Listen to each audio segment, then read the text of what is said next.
ஐயா, நான் வந்து பக்தி மார்க்கத்துல ரொம்ப ஈடுபாடுங்க. கல்லூரி வாழ்க்கையிலேயே கூட நாங்க வந்து சாய் சமிதியினுடைய லீடரா இருந்திருக்கோம். அதுக்கப்புறம் வந்து சமிதி அவங்க சீனியர்ஸ்லாம் அது போன பிறகு அதுக்கப்புறம் பஜன்ஸ் இதெல்லாம் கண்டினியூ பண்ண முடியலன்னு சொல்லிட்டு ஒரு காலகட்டத்தில் ஃபேமிலியில் ஒரு இது வந்துச்சுங்க. கோர்ட்டு கேஸ்ன்னு வரும்போது தான் ஒரு தீர்வு வரணும் அப்படின்றதுக்காக திவாகர்னு சொல்லி எங்க கூட எனக்கு வாத்தியார் இருந்தீங்க. இளங்கோ சாருடைய சன் திவாகர்னு கிளாஸ்மேட்டுங்க. அவங்க வந்து நம்ம மனவளக்கலை அன்பருங்க. கோம்பை அவங்க நேட்டிவ். அவங்க பையன் சொல்லி இது மாதிரி மாரியம்மாள் ப்ரொஃபஸர் எல்லாம் வருவாங்க, நல்லா பேசுவாங்கன்னு சொல்லி அது அவர் சொல்லிட்டு ஒரு மாசம் ஆயிடுச்சுங்க. அதுக்கப்புறம் இந்த இதுக்கு போவோம்னு சொல்லி போய் இருந்து வாழ்த்துனவங்க. அந்த சூழ்நிலையே சிறப்பா மாறிச்சுங்க. வன்முறையான சூழ்நிலை மென்முறையாக முடிச்சுங்க. 1900 ஏதோ இருக்கு அப்படின்னு சொல்லி பிடிச்சு அதுல இருந்து முதல்நிலை அகத்தாய்வு தென்காசி அறிவுலகன் ஐயா அட்டம் பண்ணோம். பயிற்சி நம்ம இளமுருகன் ஐயா, அப்புறம் 2ஆம் நிலை அகத்தாய்வு பழனி சோமசுந்தரம் ஐயா, 3ஆம் நிலை அகத்தாய்வு வந்து இவங்க சேலத்துல அப்ப எஸ்பி ஆயிட்டாங்க சேலத்துல, ஊருக்கிற பொன்னமலை ஐயாட்டு மெயினா வாழ்த்துக்கள். எனக்கு அதுல வாழ்த்து ரொம்ப பிடிச்சிருந்துச்சுங்க. அதுக்கப்புறம் தவம், அப்புறம் மௌனம் ரொம்ப பிடிச்சிருந்துச்சுங்க. மன்றத்துல வந்து பேசும்போது அனுபவ உரை கொடுக்க சொன்னாங்க. அனுபவ உரை சொல்லி முடிச்சோடனே இந்த மாதிரி நான் சாய் சமத்தி அப்படி இருக்கேன்னு சொல்லும்போது ஒரு பேராசிரியர் என்ன பண்ணிட்டாரு, முதல்ல ஆதிபராசக்தி இதுல வந்து நான் ஈடுபட இருந்தேன், அப்படி இருந்தேன் என்னுடைய இதெல்லாம் சொல்லி வரும்போது ஒரு பேராசிரியர் என்ன பண்ணிட்டாரு, ஒருத்தரை நான் சொன்னவங்கள ஒருத்தரை வந்து அப்படியே பப்ளிக்காவே இது பண்ணிட்டாருங்க, ஒரு மாதிரி பேசிட்டாருங்க. மனசு வந்து கொஞ்சம் பேசுறது முதல் பேச்சு அதுவே இப்படி அடி வாங்குறோமே அப்படின்ட்டு அப்படியே வாழ்த்துக்கிட்டே அப்படியே வந்தாங்க. அன்னைக்கு அன்பொழியில பாத்தீங்கன்னா மகிழ்ச்சி அவர்கள் எழுதுறாருங்க. போன்லாம் போடலைங்க, அவர் எழுதுறாருங்க. எழுதி இந்த மாதிரி எந்த ஒரு ஆன்மீக அமைப்பையும் நம்ம வந்து இது பண்ணக்கூடாதுன்னு அவர் எழுதும் போது எனக்கு ரொம்ப ரொம்ப பிடித்தம். இந்த மாதிரி நம்ம போன் போட்டு சொன்ன மாதிரி அவர் வந்து நமக்கு சொன்ன மாதிரி சரி ஒரு உயிர் கலப்பு இருக்கு அப்படின்னு தொடர்ந்து வந்து ஓடிட்டு இருக்குங்க. அப்புறம் பிரெயின் ட்ரஸ்ட்லயும் மெம்பரா இருந்தாங்க. பிஹெச்டி ரிசர்ச் ஒர்க்லையும் கொஞ்சம் முடிஞ்ச அளவு தொண்டு செஞ்சுட்டு இருக்காங்க. ஒரு மனிதன் வந்து தன்னுடைய பதிவுகள் எல்லாம் கழிக்கணும் அப்படின்னு நினைச்சாங்கன்னா அவங்க வந்து மனவளக்கலைக்குள்ளார வரணும். இன்னும் முழுமை பேர் அடைந்து முக்தி நிலை அடையணும் அப்படின்னா மன்றத்துல ஒரு பொறுப்புல இருக்கணுங்க. அப்படி பொறுப்புல இருந்து அவர்கள் வந்து அதை நிறைவு பண்ணாங்கன்னா நிச்சயமாக ஒரு அவ்வளோ பதிவுகளை நம்ம கழிக்கலாம். அப்பேற்பட்ட பாக்கியத்தை எனக்கு இந்த மனவளக்கலை மூலமாக நிர்வாகத்தின் மூலமாக நிறைய கிடைத்து கொண்டிருக்கிறது என்பதை சொல்லி, இந்த நிர்வாகத்து இதுல இருக்கிறனாலதான் இந்த தலைப்பு நேற்று என்ன ஐயா கேட்ட உடனே நான் என்ன சொல்லலாம் அப்படின்னும் போது இந்த தலைப்பு உள்ளுணர்வாக உதித்த தலைப்பு முடிவெடுத்தல், நன்முனைப்புடன் முடிவெடுத்தல் அப்படின்றது இருக்குங்க. ஏன்னா என் பொண்ணு சொல்லுவா, மனவளக்கலை பயிற்சி எல்லாம் பண்ணும்போது நீங்க என்னப்பா தூங்கி எந்திரிக்கிறீங்கன்னு கேட்பா. அதனால அவளுக்காக செஞ்சு கத்துக்கிட்ட 2 ஏகபாத ஆசனங்கள் கொஞ்சம் இது. என்னுடைய தாய் தந்தையரை வணங்கிக் கொள்கிறேன், மாமனார் மாமியாரை வணங்கிக் கொள்கிறேன், என்னுடைய பிள்ளைங்க இப்பெல்லாம் பெரிய பிள்ளைங்களா இருக்காங்க, குடும்பத்தை வணங்கிக் கொள்கின்றேன், குருவை வணங்கிக் கொள்கின்றேன். இன்னைக்கு குரு மட்டும் எங்களுக்கு எல்லாம் இல்லை அப்படின்னா நாங்களாம் இன்னைக்கு பெரிய டெரரிஸ்டா இருப்போம். நாங்கள் அப்பா போலீஸ் ஆஃபீஸர், புள்ள வந்து டெரரிஸ்ட்ன்றது ப்ரூவ் ஆயிருக்கும். குரு அருள்னால தான் நாங்கள் இப்போ சிறப்பாக இருக்கிறோம். என்னை யான் அறிய வேண்டி இறைவா என் குருவாய் வந்தாய், குரு வாழ்க குருவே துணை. நான் எனக்கு ஊதியம் கொடுக்கின்ற பாரம்பரியமிக்க 90 வயது நிரம்பிய அண்ணாமலை பல்கலைக்கழகத்தை வழங்கிக் கொள்கின்றேன். மெய்ப்பொருளே உயிரான முனைப்பு ஆணவம் ஆகும். ஒருத்தர் வந்து நல்ல ஒரு உயர்வு நிலைக்கு வராருன்னா அவருக்கு ஆணவம் வந்துருங்க, கண்டிப்பா வந்துருங்க. அது ஆணவம் வந்து அப்புறம் அடங்கினாதாங்க சிறப்பு. ஆணவமே இல்லைன்னா அவங்களால வந்து ஒரு உயர்ந்த நிலைக்கு வர முடியாது, ஒரு உன்னத நிலைக்கு வர முடியாது. அதனால்தான் மெய்ப்பொருளே இந்த உயிர் தான் முனைப்பாக மாறுகிறது, ஆணவமாக ஆகும். மெய் உயிராய் ஆற்றுங்கால் மிரண்ட மயக்கே மாயை. அந்த மெய்யை மறந்துவிட்டு முனைப்புக்கு பேர் தான் மாயை. மெய் உயிராய் ஐயுணர்வில் மிகும் வேட்பு. நல்லா கவனிச்சுக்கோங்க. மெய் உயிராய் ஐயுணர்வில் கொஞ்சம் அதிகப்படியான அந்த வேட்பு தான் காமியம் ஆகும். அளவோடு இருந்துச்சுன்னா அது மிகப்பெரிய கற்பக விருட்சமாக இருக்கும், சிந்தாமணியாக இருக்கும். கொஞ்சம் ஏற்றம் பல முறை மீறுகின்ற பொழுது அது காமியமாக மாறும். மெய் உயிராய் உணர்ச்சிகளில் மும்மலமாய் விரிந்ததுவே. அது இன்னும் கொஞ்சம் உணர்வு நிலையில இருக்கும்போது எல்லாம் சிறப்புங்க. அதான் ஐயா அவர்கள் சொல்லும் போது மகிழ்ச்சி சொல்லும் மெய் உணர்வாளர்களே அப்படின்வாங்க. அந்த மாதிரி உணர்வு நிலையில இருக்கும்போது மிக சிறப்புங்க. ஆனா அது வந்து மும்மலங்களாக உணர்ச்சி எழுச்சிப்படுகின்ற பொழுது அந்த ஆணவம் கண்மம் மாயையாக மாறுகிறது அப்படின்றாங்க. அப்புறம் அந்த இதை வந்து எப்படி நன்முனைப்பாய் மாத்துறது? முனைப்பு என்பது என்னவென்றால் உயிரினுடைய உத்வேகம். அந்த முனைப்பு என்பது என்னவென்றால் இந்த உயிர் மனதினுடைய நிலைகள் 10 படிநிலைகளை முயற்சி என்ற நிலையில் இருக்கின்ற பொழுது அந்த உயிரினுடைய உத்வேகம் முனைப்பு என்ன சொல்ல போனா மோட்டிவேஷன் என்று சொல்றாங்க. உத்வேகம் ஊக்கம் முயற்சியில் இருக்கும்போது மனதில் எப்படி இருக்குது அப்படின்றதுதான். இரண்டால் ஏற்ற கலங்கம் எவை என்றால் மெய்மறந்த தன்முனைப்பு பழிச்செயல்கள் பொருள் மயக்கம் தலை மூன்றாம். முன்முனைப்பு பின்முனைப்பு எல்லா இடத்துலயுமே ஒரு முனைப்பு இருக்குங்க. இன்னைக்கு மன்றத்துக்கு வரணும் இந்த செய்தியை கேட்கணும் அப்படின்ற ஒரு முனைப்பு இருந்தாதான் வர முடியுங்க, இல்லைன்னா முடியவே முடியாதுங்க. அந்த மாதிரி ஒரு முனைப்பு, முன்முனைப்பு பின்முனை, ஒரு செயலை செய்வதற்கு முன்னாடி இருக்கக்கூடிய ஒரு உத்வேகம், ஒரு செயலை செய்த பிறகு இருக்கக்கூடிய உத்வேகம், இந்த இதுல வந்து தன்னை உண்மை நிலையை மறக்கின்ற பொழுதுதான் தன்முனைப்பு பழிச்செயல்கள் பொருள் மயக்கம் இந்த மூன்றும் வருது. இவை கலைந்து உய்யவென்றால் உன் முனைப்பு குறைத்திட்டு அந்த முனைப்பை கொஞ்சம் அளவு முறையோடு வச்சுட்டு உள்ளுள் நாடும் உயிர் தவமும் அறநெறியும் சிறந்த பாதை. அந்த தவமும் அறநெறி அதை கொஞ்சம் குறைச்சி நம்ம உள்ளார நம்ம யோசிச்சு பார்த்தோம்னா தான் தெரியுங்க நம்ம வந்து எவ்வளோ பதிவினர் வினைப்பயனே தேகம் கண்டாயின்றத அதுக்கப்புறம் தான். அது வரைக்கும் என்னை இங்க கேட்டாங்க, என்னை அங்க கேட்டாங்க, என்னை இங்க கேட்டாங்கன்னு சொல்லிட்டு இருப்போம். அதுக்கப்புறம் தான் தெரியும் நம்ம பதிவினுடைய அடிப்படையில இணைப்பதியாய் கொண்ட மற்றவத்தால் இணைப்பதியாய் கொண்டவங்க அப்படின்னு. ஏன்னா நிறைய பேரு இந்த முடிவெடுத்தல் வாழ்க்கையில வந்து முடிவெடுத்தல் அப்படின்னும் போது முக்கியமான விஷயம் வந்து வாழ்க்கை துணையை தேர்ந்தெடுப்பது, அடுத்த விஷயம் எந்த வேலைக்கு போகலாம் அப்படின்னு இருப்பது. இந்த 2 விஷயம் தான் வாழ்க்கையில இப்ப நம்மளை பொறுத்த வரைக்கும் முக்கியமான முடிவெடுத்தல் இருக்கும். அதை பத்தி நம்ம பின்னாடி சந்திப்போம். இப்ப நன்முனைப்பாய் உயிர் நாட்டம் திருப்பி விட்டால் நாள்தோறும் விடுதலையின் இனிமை காண்பாய் அப்படின்னு சொல்றாங்க மகரிஷி அவர்கள். அந்த எப்படி இருக்கணும் அப்படின்னா உயிர் உணர்வாக இருந்தோம் என்றால் அந்த முனைப்பை வந்து ஒரு உயிர் உணர்வாக இருந்தோம் என்றால், உயிர் உணர்வுன்னு என்னங்க ஆகனை துரியத்திலேயே இருந்தோம்னா அந்த நிலையிலேயே இருந்தோம்னு வச்சுக்கோங்களேன். அப்ப வந்து எப்பயுமே விடுதலைன்னா குடும்பத்தை விட்டு ஓடி போறது இல்லைங்க. இன்பம் துன்பத்தில இருந்து விடுதலை, விருப்பு வெறுப்புல இருந்து ஒரு நிறைவு, இதுதாங்க விடுதலை என்பது மகிழ்ச்சி அவர்கள். நன்முனைப்பாக நாம் எப்பயுமே நன்முனைப்பாக இருக்க வேண்டும். அதுதான் இந்த தலைப்பினுடைய மிக சிறப்பான ஒரு விஷயம். இப்ப நிறைய பேர் இப்போ நன்முனைப்பை பத்தி நம்ம தெரிஞ்சுக்கிட்டோம். முயற்சியில் இருக்கக்கூடிய மனதில் இருக்கக்கூடிய ஒரு உத்வேகம் என்பதை நாம் உணர்ந்து கொண்டுட்டோம். இப்ப முடிவெடுத்தல் என்பது வரும். இன்று எனக்கு நடப்பதெல்லாம் கடந்த காலத்தில் நான் எடுத்த முடிவுகளினுடைய அடிப்படையில் தான் இன்னைக்கு நமக்கு எல்லாமே நடக்குதுங்க. அப்போ முடிவெடுத்தல் அப்படின்றது என்ன அப்படின்னு பார்க்கும்போது மன மகிழ்வு நிறைவான தன் செயல் என்ன என்பதை தானே சிந்தித்து சுயமாய் சிந்தித்து தெளிந்து தீர்க்கமாக மனப்பூர்வமாக ஏற்றல் அல்லது தேர்ந்தெடுத்தல் ஆகும். ஆனா என்ன சார் நீங்க ரொம்ப குழப்பறீங்க அப்படின்னு கேட்கலாம். ரொம்ப சிம்பிளா சொல்லலாம். முடிவெடுத்தல் என்பதுனா ஒரு செயலை செய்வதற்காக எந்த செயல் செய்யலாம் என்று தேர்ந்தெடுக்கிறோம் பாருங்க, அது பேர் தான் முடிவெடுத்தல், டெசிஷன் மேக்கிங் அப்படின்னு சொல்லுவாங்க. நிறைய பேர் வந்து டெசிஷன் மேக்கிங் வந்து நம்ம கையில வச்சுக்கவே மாட்டோம், மற்றவங்க கையில கொடுப்போம். இருந்தாலும் நீங்க எடுத்த முடிவுனாலதான் நம்ம நடக்க முடியும் அப்படின்வாங்க.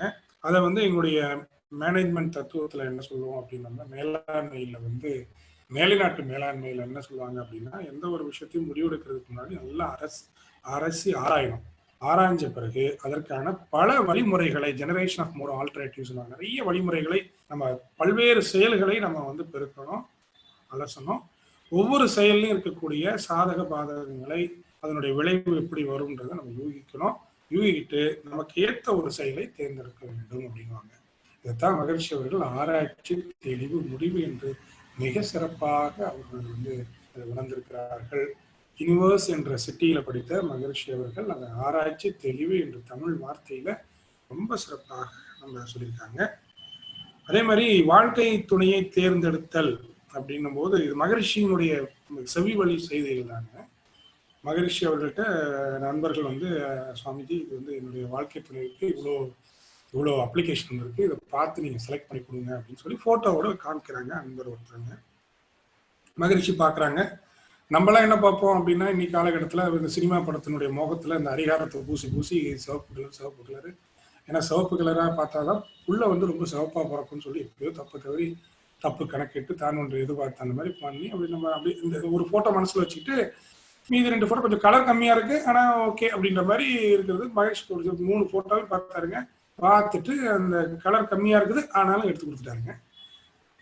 இந்தாப்பா இது நல்ல குடும்பத்துக்கு நல்லா ஒரு வாழ்க்கை அப்படின்னு சொல்லி வாழ்த்தாரு. இவருக்கு மனசு கேட்க மாட்டேங்குது. இப்படி இருந்தாலும் குரு சொல்லிட்டாரேன்னு சொல்லி ஒத்துக்கிட்டாங்க. குரு சாட்சாத் பரபிரம்மன்னு ஒத்துக்கிட்டாங்க. கல்யாணம் ஆச்சு, எல்லாம் பண்ணிட்டாங்க.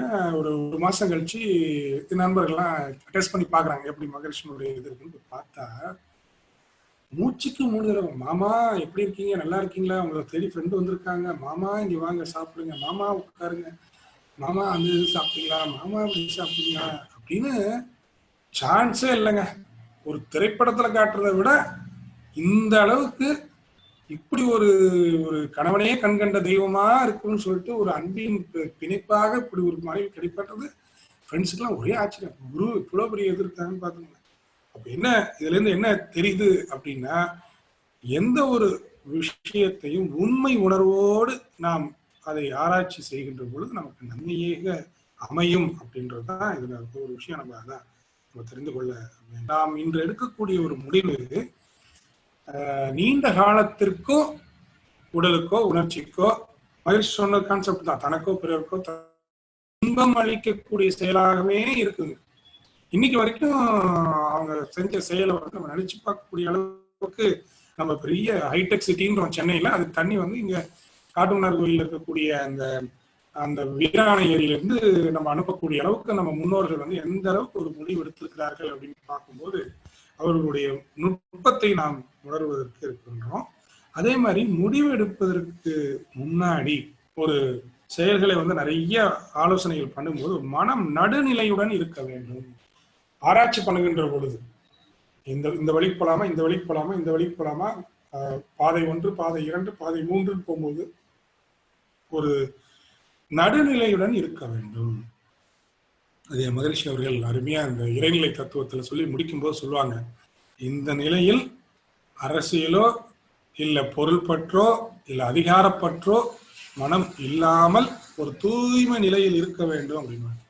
இந்த இது வந்து நான் ஆராய்ச்சி பண்ணும்போது என்னுடைய குருநாதர் அவரு பிஹெச்டி கைடு வந்து இப்போ இருக்கக்கூடிய டீச்சர்ஸ் எஜுகேஷன் யூனிவர்சிட்டியுடைய vice chancellor honourable Panchanathan sir தான் சொல்லுவாங்க, பகவீஸ்வரர் எனக்கு யோகா பத்தி தெரியாது ஆனா ஆராய்ச்சி பத்தி தெரியும், நீ உனக்கு யோகா பண்ணணும்னு ஆசைப்படுற, இந்த யோகாவில் வந்து நீ ஆராய்ச்சி செய்கின்ற பொழுது நீ எப்படி இருக்கணும் அப்படின்னா, நீ வந்து ஒரு சாதாரண மனிதனாக இருக்க வேண்டும், யோகா பண்ணிக்கிட்டு இருக்கேன்னு நினைச்சிட்டு இருக்க கூடாது, ஒரு நடுநிலையாக நீ இருந்து இந்த ஆராய்ச்சி பண்ணினாதான் உனக்கு சிறப்பான ரிசல்ட் கிடைக்கும் அப்படின்ற ஒரு விஷயம் இன்னும் எனக்கு மறக்க முடியாத ஒரு விஷயம். நீ வந்து ஒரு நியூட்ரல் பர்சனா இருக்கணும் ஆராய்ச்சி செய்யும் போது, அப்பதான் உனக்கு சரியான விளைவுகள் உனக்கு கிடைக்கும், அதனுடைய ரிசல்ட்ஸ் வந்து ரொம்ப சிறப்பாக இருக்கும் என்று குரு கூறியது எனக்கு ஞாபகமாக இருக்கிறது, வித்யாய குரு.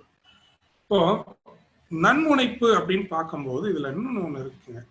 தன்முனைப்பு முத ஸ்டைலு ப்ரிப்பேர் பண்ணும்போது தன்முனைப்புடன் தான் பண்ணி அப்புறம் ஐயா அவர்கள் வந்து அதை நன்முனைப்போடு அதை மாற்றினாங்க. உண்மையிலே வந்து அந்த தன்முனைப்பு வருவது இயற்கை நீதி, உணர்ச்சி அறிவை வெல்வது இயல்பு, அறிவாள் உணர்ச்சியை வெல்வது உயர்வு. அதை என்ன பண்ணணும் அப்படின்னா, அதை வந்து பொதுவான, அதாவது என்ன சொல்லலாம் அப்படின்னம்னா, சுயநலத்திலும் ஒரு பொதுநலமாக இருக்க வேண்டும், பொதுநலத்தில் சுயநலமாக இருக்கக்கூடாது. அந்த மாதிரி மாத்திருந்தங்க. நம்ம வந்து இப்ப தவம் பண்றதே வந்து சுயநலமாக இருந்தாலும் இது ஒரு பொதுநலம். மன்றத்துக்கு வந்து தவம் பண்றது ஒரு சுயநலமாக இருந்தா கூட அது ஒரு பெரிய பொதுநலம். எப்படி வாழ்த்து வந்து சுயநலமாக இருந்தாலும் அது பொதுநலமாக இருந்தாலும் அது சுயநலத்துல நமக்கும் பங்கேற்குது பாருங்க. அதனால கூடுமான வரைக்கும் நம்ம பொதுநலத்துக்கு அதிகமான வெயிட்டேஜும் சுயநலத்துக்கு வந்து இன்னும் கொஞ்சம் கம்மியான வெயிட்டேஜ் இருக்கிற மாதிரி இருந்துச்சுன்னா சுயநலத்தில் பொதுநலமாக நம்மளுடைய முடிவு இருப்பது நன்முனைப்புடன் ஏற்படக்கூடிய முடிவாக இருக்கும். அடுத்தது இதுல வந்து இந்த நம்ம கேட்கக்கூடிய ஒரு அந்த முடிவு வந்து பாத்தீங்கன்னா எப்படி சார் இருக்கும் அப்படின்னா ஒரு பேலன்ஸ்டா எல்லாருக்கும் எந்த சூழ்நிலையும் அதை பயன்படுத்தினாலும் பயனுள்ளதாக இருக்குன்ற மாதிரி நம்ம ஆராய்ச்சி பண்ணி எடுக்கணும். அதுதான் எனக்கு ஒரு திரைப்படம் தான் ஞாபகம் வந்துச்சுங்க. திரைப்படத்துல 2 திருடர்கள் வந்து திருடி போய் ஷேரை கடவுளுக்கு கொடுக்குறதுக்காக பிள்ளையார் கோயில வச்சு ஒரு கார்த்திக் நடிச்ச படம்னு நினைக்கிறேன். ஷேரை வச்சு பிள்ளையார் கோயில கொடுக்கணும் ஷேர் கொடுக்குறாங்க. அப்ப கார்த்திக்கும் அவருடைய நண்பரும் என்ன பண்றாங்க, கார்த்திக் எப்படி கொடுக்குறாருன்னா ஒரு வட்டம் போட்டுக்குவாருங்க.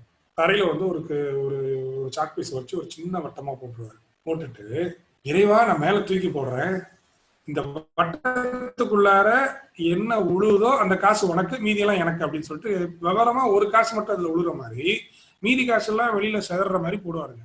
போட்டுட்டு அவர் பாத்தீங்கன்னா ஒரே ஒரு காசு மட்டும் போட்டு அதுக்கும் வருத்தமா தான் இருக்கும். ஐயோ ஒரு காசு போட்டோமே, அப்ப அதுவும் நம்ம கிடைக்கலாம பண்ணிக்காம போயிடுச்சு. ஆனா இருந்தாலும் பரவாயில்ல மீதி காசுலாம் இருக்குன்னு சொல்லிட்டு அவருடைய நண்பரை பாப்பா, நீ என்ன பண்ண போற? உடனே அவர் சொல்லுவாரு, நான்லாம் வட்டம் போட மாட்டேன்பா சாமி, நான் மேல தூக்கி போடுறேன், மேல உனக்கு என்ன வேணுமோ புடிச்சுக்கோ, மீதியே எனக்கு கொடு பாவம் நான் அப்படின்னு சொல்லிட்டு புவியீர்ப்பு விஷயம் பத்தி நல்லா தெரிஞ்சாலு தூக்கி போட்டாருங்க. எல்லாம் கீழே வந்துச்சு. இது வந்து ஒரு ஒரு நகைச்சுவையாக இருந்தாலும் இதுல நிறைய விஷயங்கள் நமக்கு இருக்குங்க.